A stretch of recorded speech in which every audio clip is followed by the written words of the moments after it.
Such excellent remarks from Dr. Vera Shongwe on economic strategies and how disruption can indeed propel and enable us to innovate beyond borders.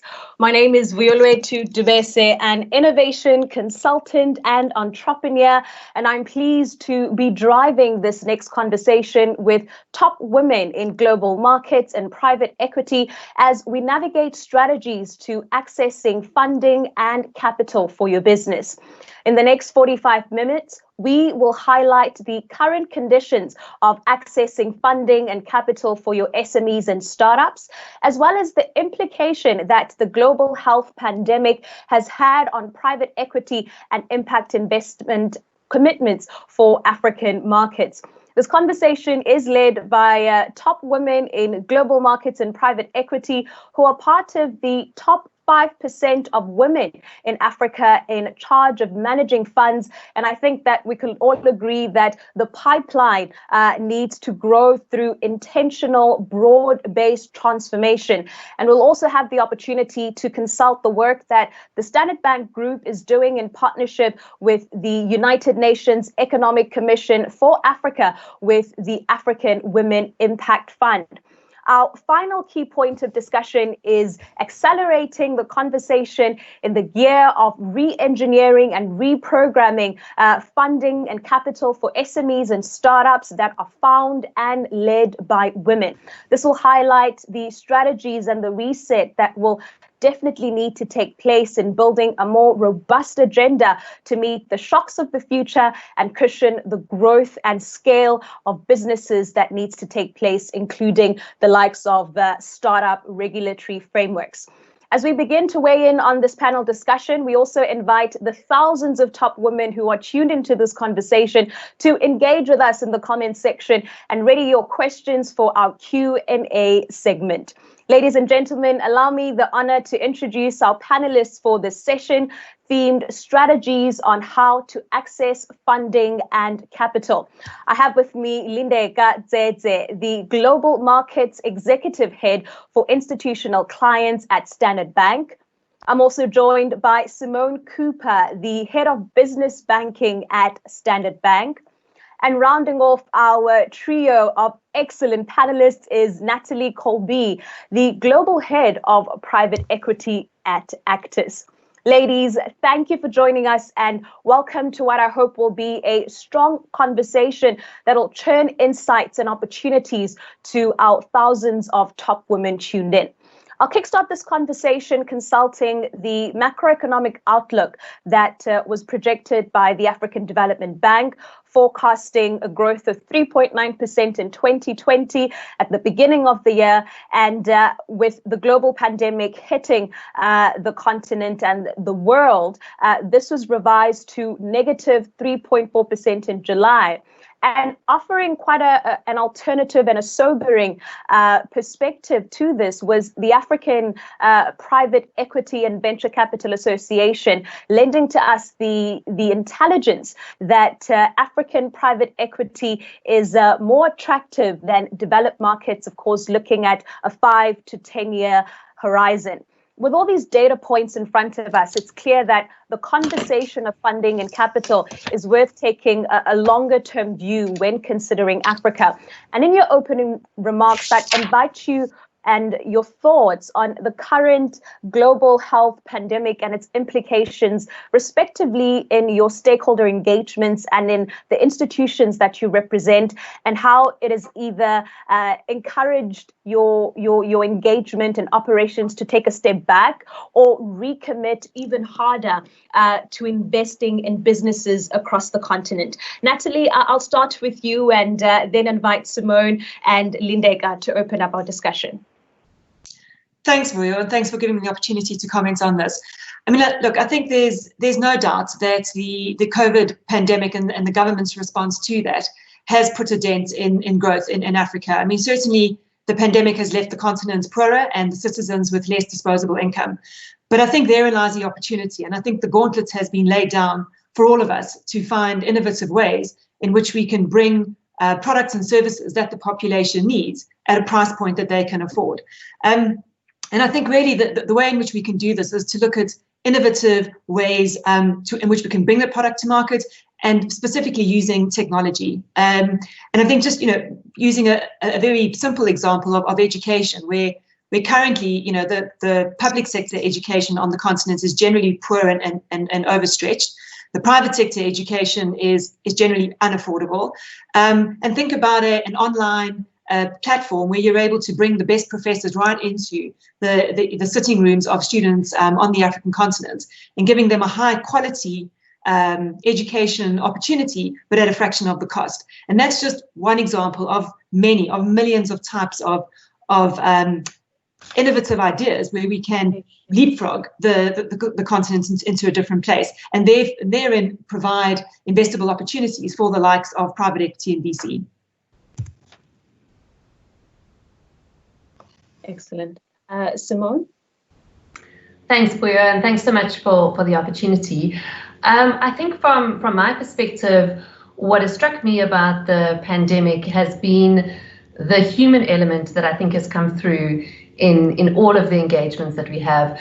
So obviously the portfolio that I look after is lending to small businesses and a lot of women businesses in that.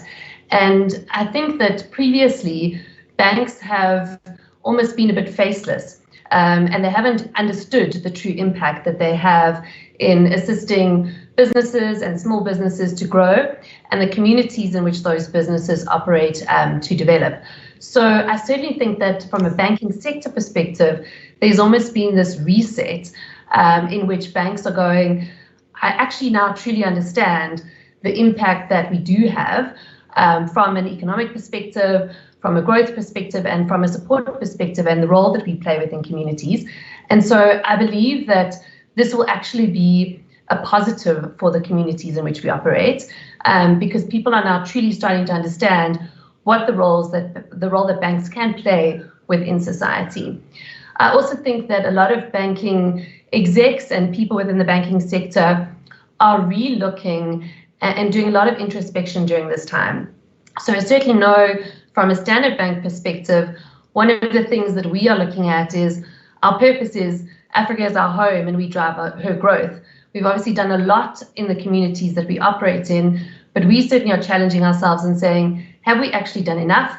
What more can we do? And I think that that is positive for businesses and for growth going into the future. Excellent. Lindeka? Thank you, Vuyo, and thank you to the audience and for giving us this opportunity. I think published numbers have shown that it is women who bear the brunt of the COVID-19 pandemic at both a personal and a professional level.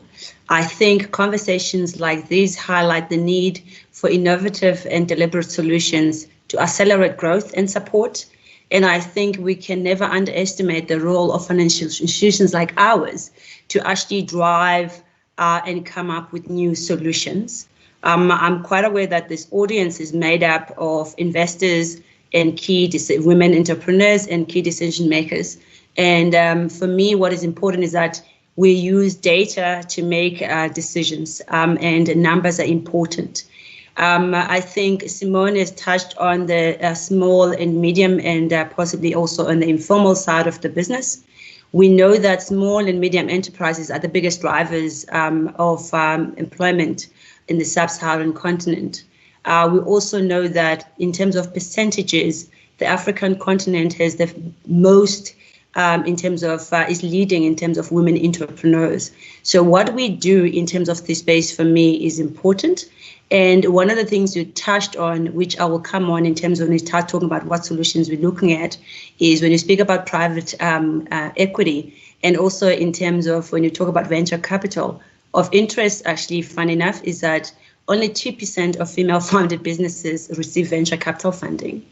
And only 7% of private equity capital on the continent goes to invest in women-owned businesses. So for me, working for Standard Bank has been a privilege, and I'm grateful that the gender agenda is actually on the forefront of that. And it allows us as a business and institution to actually come up with solutions to drive this. And as Simone alluded to, our mission and our purpose, it is, it is Africa as our home, and we drive her growth They call it Africa, we call it home. So I think we have different perspective, and I think we should be coming up with different solutions to this problem. Because as you look at the growth numbers that are forecasted now and where we are, I think the women in business are possibly falling far and far behind. And it is now the opportunity for us to actually take the advantage of what's happening and that's playing out in front of us to come up with solutions and do a bit more in this space. And I know from a banking perspective, this is a big strategy. Absolutely. And I think that's why we have the capital of this conversation to inform us of what financial institutions across the continent are doing to drive these decisions, and how the data, the wealth of data that is out there is helping us really create these solutions that are inclusive to create this, we talk about this financial future being female. I want to circle back to Simone on traditional financing. We're going to get into private equity and VC in just a moment, but traditional financing in the funding of SMEs and startups takes place in many forms, of course, and one of the oldest forms and prominent forms of business financing has been through banking. In such a time where business continuity is dependent on capital and funding, what conversations are entrepreneurs to be having with their business bankers, and the strategic lens that they should be approaching and looking through when talking about financing their businesses for the future, and much more presently as well for this pandemic to survive? So I think, Vuyo, it's twofold. The first is the tactical piece that you referred to in terms of how does a business actually just make it through this environment? And I think that is very difficult for a lot of small businesses. Natalie touched on the response from a government perspective, and particularly in a country like South Africa, there's been a huge lockdown, which has massively impacted a lot of businesses. There's also been lockdowns in other countries like Uganda, Kenya, for example. And so small business in itself has been impacted hugely. I think the first piece is that businesses must be honest with their bankers, and they must tell it as it is, and say, this is the situation that I'm faced with, and these are the problems that I've got from my side. The other component to that is that the business owner must make sure that they're on top of their numbers. So have a good handle on cash flows, have a good handle on what their financial projections are. And even though that is probably very difficult in this time, it's important to have that information to hand. And then I think that business owners need to also have a hard look at themselves and their business and say, what is it that they can do to get themselves through this? So absolutely, banks and your traditional financiers need to come to the party and support businesses through this time. But the business owners themselves also need to say, what is it that I can do either to cut costs or to pivot my business and take advantage of some opportunities that may be presenting themselves to get through this period. And I think that type of honest, open conversation with your bank is important, and is what will drive people getting through and SMEs surviving through this environment. I think there's also some upside in terms of what the pandemic presents. So looking more longer term, more strategically, I think that the pandemic, as I mentioned earlier, the sort of human element that it's bringing about is that people really want to support local and want to support their community. And for small businesses, that is a massive advantage. So if you think about the restaurant up the road from you, or the local shop, everybody wants to be supportive of those types of businesses. And I think that small businesses have a huge opportunity to take advantage of that. And in addition to that, there's also massive change that is coming about. So the sectors that once were thriving may not necessarily be the ones that thrive during and after the pandemic. And small businesses are probably best placed to have a look at some of the opportunities that are emerging and think about what they can or can't do to change their business model and to take advantage of some of those. So I think that it represents a huge opportunity. It's all about introspection and reflection. And engaging with a lot of business owners over this period, a lot of them have said they've tried to view it as positive. So although it's been terrible from a revenue perspective, from a turnover perspective, and it's impacted them massively, a lot of them are trying to say, what is it that I've always wanted to do that I can now do and put those changes into my business or take advantage of an opportunity that I've always wanted to take advantage of. Brilliant. And speaking of opportunities, Natalie, I want to stick to the means of said traditional financing and consult a report that recently came out with SAVCA, the Southern African Venture Capital Association, on the impact of venture capital and private equity in 2019. And the report informs us that only 16% of the surveyed startups favored private equity and venture capital for seed and early stage funding. And the top two reasons was looking at innovation acceleration, as well as the number of innovative ideas that can be churned out of the company. As you're writing and facilitating these checks, are you finding that these statistics complement what SAVCA has written about? And perhaps have the dynamics also changed with this disruption of the global pandemic? And what perhaps for the next 16% who would opt for venture capital, what is the strategy that these founders should be going into the boardroom with when opting for the VC and PE route when they're wanting to access finance? Yeah, look, I mean, I think it's important when founders are looking to bring private equity or VC into their life that they recognize that they are bringing a partner in, and it's a partner for quite some time. And I always say to anybody that we're working with and looking to invest in their businesses, this is a marriage and you should approach it as if it's a marriage. And that relationship is very important, and you need to make sure, as you would in a marriage, that you and your partner are on the same page and that you have the same vision for your future. And, you know, understanding what that private equity partner can bring or that VC partner can bring to you, what kind of skills can they bring, what access to markets, what networks, what technologies potentially, but also importantly to ask what they need from you, because it's not just a one-way bet, right? It's a symbiotic relationship, and right. And you know they're going to have their own demands and needs from you as an entrepreneur. So you are having a new master in your life, if I could call it that, but it is more of a relationship that you have to work together. And so I think finding the right partner is absolutely paramount.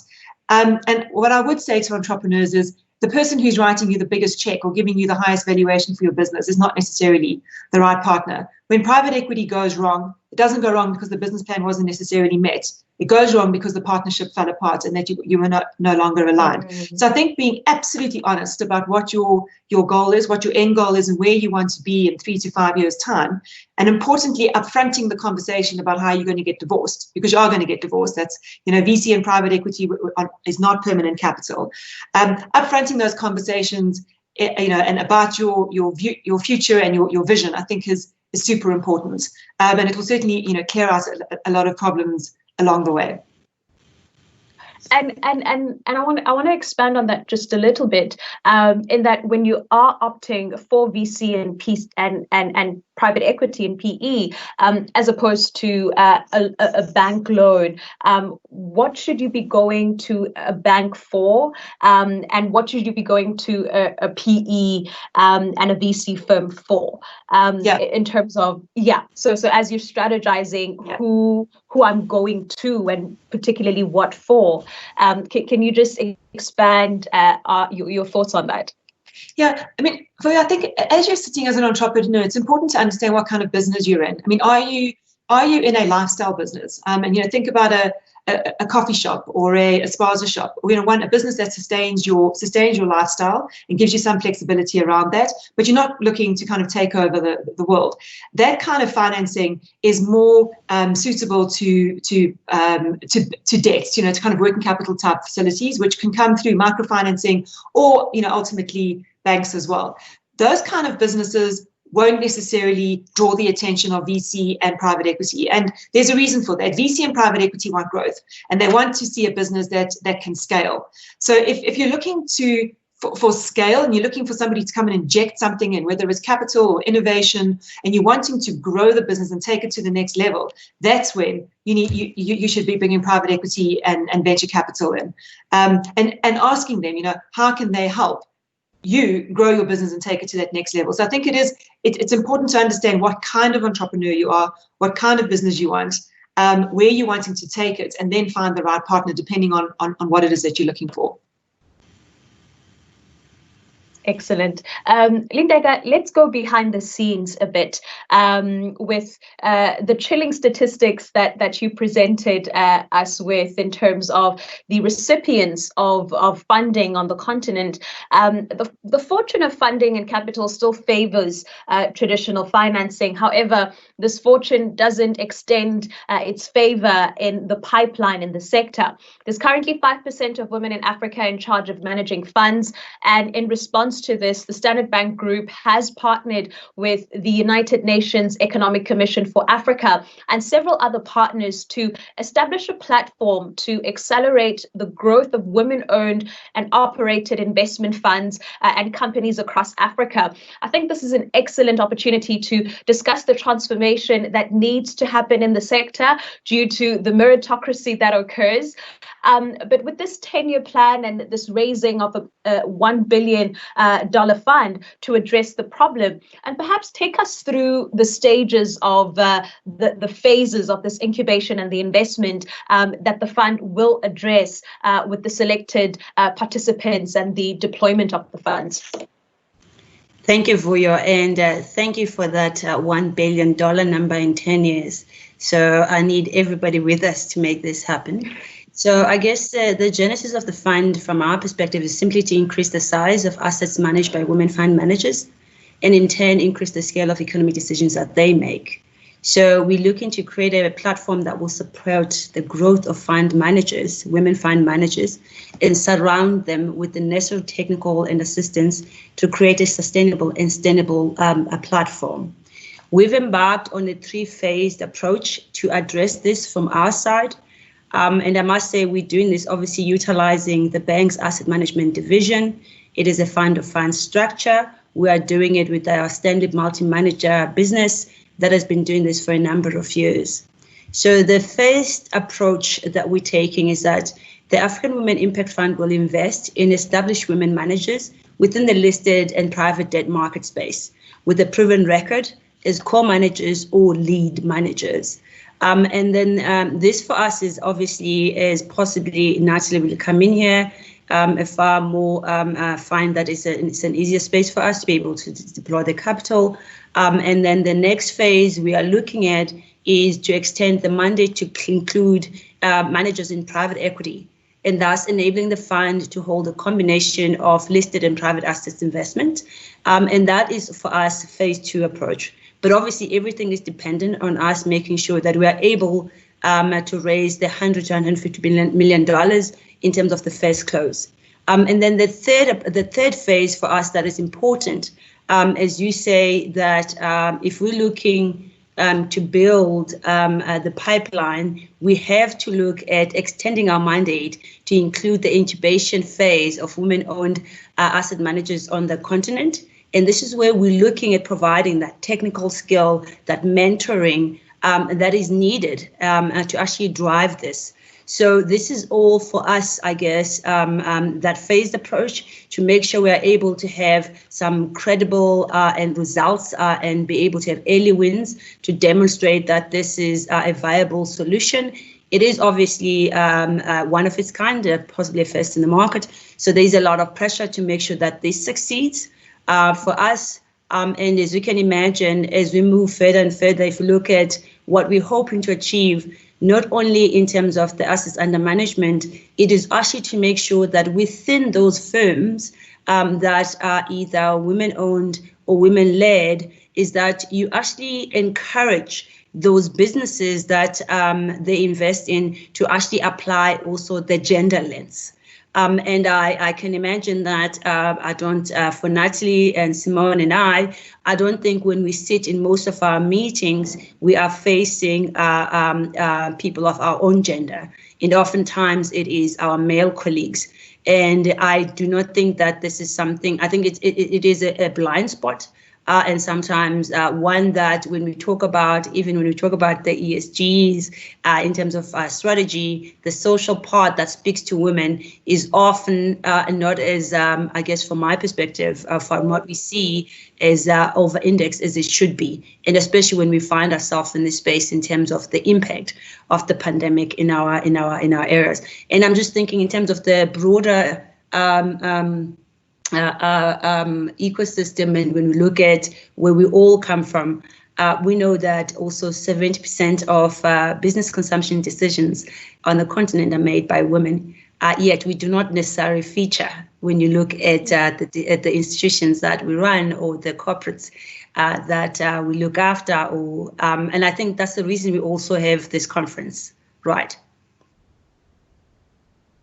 Absolutely. I'm so glad that you brought up this term of gender lens investing. And I'm going to swing the pendulum back to you in that Kenyan Women Holdings, they describe gender lens investing as investing in workplace equity and decision-making, funding the development of products and services which are focused on women and girls, as well as increasing women's access to capital. Now, conscious and unconscious bias has an impact in capital raising, and a response we've seen to this is the rise in gender lens investment catalyst funds across the continent, as well as across the diaspora. The Gender Innovation Lab tells us that almost 60% of Africa's self-employment workforce are women. And although our conversation is speaking to those women and at best with those with registered businesses who have formalized their businesses, there still is that great gap and that great opportunity that the informal sector presents for both investees and investor. And when you're looking at this context, what strategies, if each of you ladies can share one or two of these ideas that women who operate in non-tech SMEs and small businesses can leverage when it comes to accessing funding and capital? Lindeka, I'll swing the pendulum back to you in that. Oh, thank you. Thank you, Vuyo. I think from my perspective, and I'm going to speak from where I come from and where I guess I sit, which is looking after these NBFI clients across asset classes. And I think for us, we are looking at the fund management space, and we're looking to make sure we influence those decisions that are made at that level to actually go deep down and actually look at these businesses. I guess this will come through when you talk about what happens in the private equity space, because then at least you're making sure that you will see investments that grow through that. And I guess this is now looking at a different level, because we're looking at most of the conversation that are taking place, looking at the small, medium, and also informal in terms of where the investments go through at that micro level. And we want to make sure we come through at the top down approach. So from that perspective, I think we're looking to make sure that, as I said earlier, is that it is a gender lens that is actually applied by those that are making those investment decisions ultimately, that will actually make sure that we drive that. But what also I'm mindful of is, for me, we're working with the Lionesses of Africa.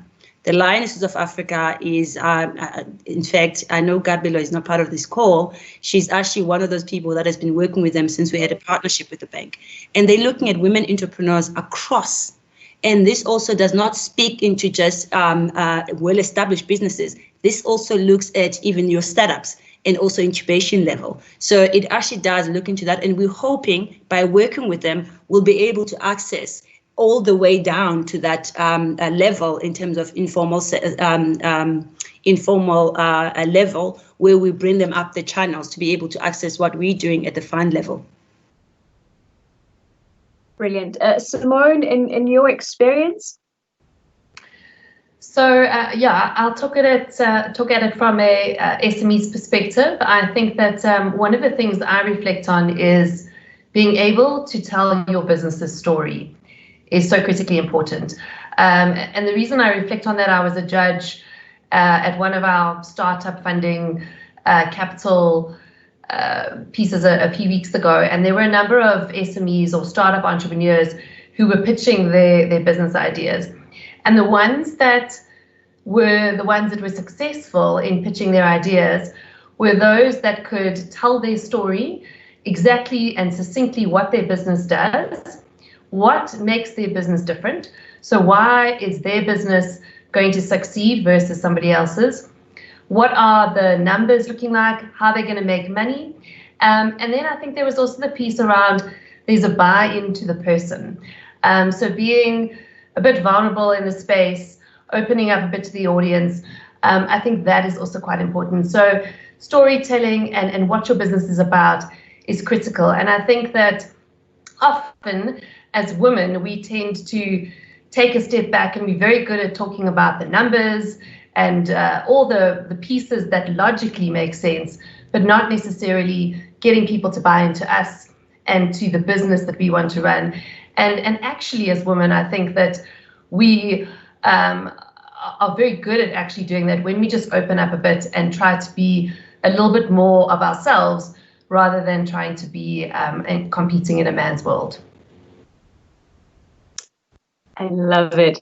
Natalie, how do we encourage women who are not a part necessarily of the formal sector, but to definitely leverage all of these capabilities and resources of the strategies to funding and capital that we're engaging on? How do they pull into that from your expertise?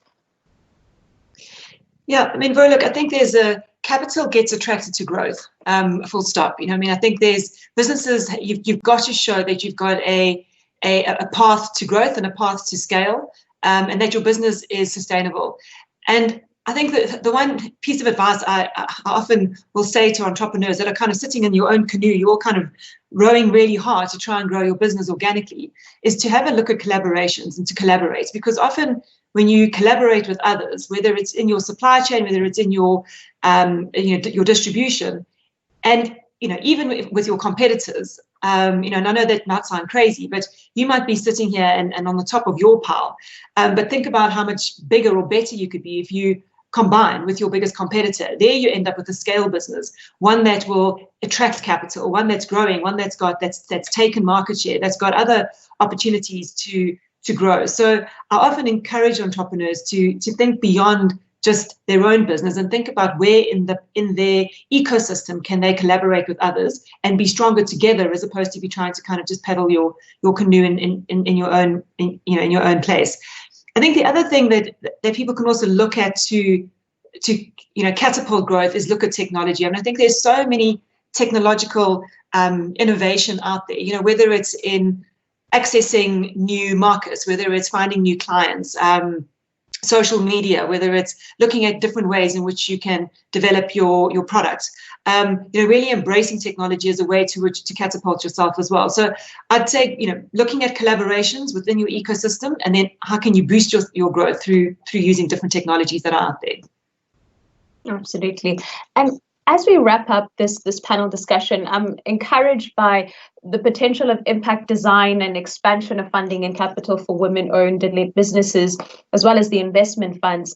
And I wonder what message we can convey to the top women tuned in regarding the environment, the challenges, the opportunities that are present in the sector.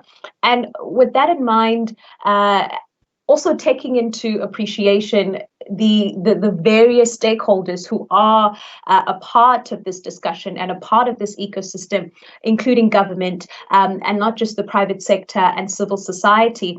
What is the one thing that you say is working, and another that you'd propose to be definitely taken under consideration and advisory to design this inclusive capital and global markets for women and their businesses to thrive? Simone, I'll start with you on this one. Thanks, Vuyo. So I think from my perspective, the positive piece, and I'm not really going to talk about the design components, but the positive piece for me is that we're having these types of conversations and that women have a seat at the table. So that for me is a great step forward. And there are these types of funds which are aimed at growing small businesses and women-owned businesses. And I think that that's fantastic. The piece that I think we just need to be careful about is, and I'll use the example of in the corporate world, because I think that that's something that, we can all relate to, is that what I think has happened from a corporate perspective is often corporates will sit there and put a couple of women in senior leadership positions and hope that the rest will take care of itself. And very often it doesn't. And you come back 2, 3, 4 years later, and the transformation that you wanted to happen hasn't happened. And so I would just challenge all of us to not sit back. As women, we're going to have to consistently figure out what it is that we need to do differently and how do we need to do this differently. And I'm talking on both sides of the coin, from the funding side as well as from the entrepreneur side. I think that we've all got to make a concerted effort to see how we can make this a more inclusive environment and open up the environment for other entrepreneurs and for other entities to come in to provide funding. So I don't think that we should be looking at it selfishly. We should be looking at it, how do we make it bigger? How do we make it more inclusive? And we're going to have to consistently do this.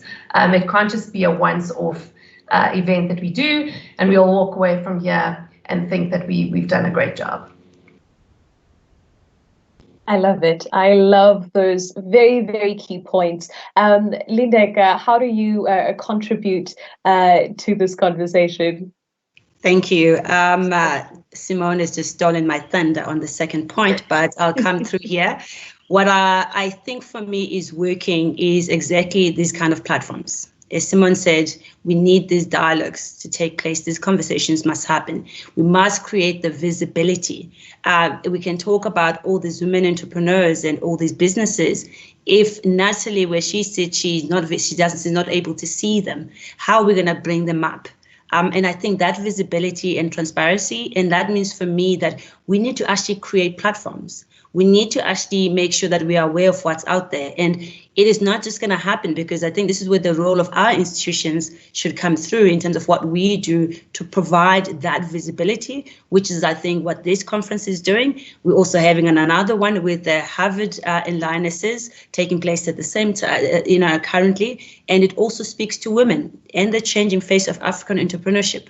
And that is also another conversation that's happening. And it's looking at also how do we inform the decisions and policies and frameworks that will actually allow for this to happen. As we all know, this conversation has been taking place long before we're born, and it's still happening today. And what Simone said in terms of what should be happening and what we should not be complacent is also where we sit in terms of the decisions that are being made there. It should be something that we live daily. It should be something that we talk about, that is addressed, that is actually we do not shy away from. And funny enough, as we're sitting now, I'm getting feedback in terms of the Harvard conference that we're having. And we want to make sure we make men part of the conversations, because we're not the problem here. So we need the men to sing hallelujah. So for me, it is bring those men to this conversation. We have to work together. This is not a women problem. So we need everyone on the table. And also for me, it is what do we do to conscientize and actually educate our young women and also young girls in terms of what they do now, because the world is changing. And I think we're going to need more and more entrepreneurs. And I think for me, our programs should also focus at that pipeline as to what happens, who's coming up in the future. So for me, it is the network in terms of what's working, the visibility that this platform creates, but it is also making sure that we are aware and we bring these issues to the to the forefront in terms of our organizations. And it's something that we actually look at daily, and it's not something that we only leave when we have a conference. powerful points there. He for she is definitely very important to this conversation, as they are the holders of this capital that we are trying to get more than 5% of the piece of this conversation. Natalie, what would you say is working and definitely something that all the stakeholders in the ecosystem can take under advisory? Yeah, I mean, I think Simone and Lindiwe said it. I mean, there is these type of platforms are absolutely critical. They did not exist 5-10 years ago. I mean, certainly when I was a young woman coming through the corporate world, to have had access to something like this would have just been absolutely mind-blowing, and I think would have changed a lot of our trajectory. So I think having these platforms is fantastic, but also that women get better at networking. I mean, also I'm terrible at it. You do your job, you do your day job, you come home and you move on. And I just think men are just naturally better at business networking. We're very good at social networking, but we need to do business networking. And I think that's something that these kind of platforms have give access to women to do that. So I think that is fantastic. I mean, from what can be done better, I mean, I'd just put it out there to say, just think big. A lot of the women entrepreneurs that I meet are one-woman bands, and they've got their business and they're very happy with their business and it suits their lifestyle. And often when I encourage them, I say, well, what about growing into this or that? And you get resistance because it doesn't necessarily suit their lifestyle, and that business will stay in that space for forever, unless we as a collective think bigger, support each other, and look to grow and put businesses together that can attract the capital. So I think we all just collectively have to think big, and that would be my 1 point. Brilliant. And as we're on the topic of business networking, this is such an excellent opportunity for us to move on over to our breakaway room for question and answers.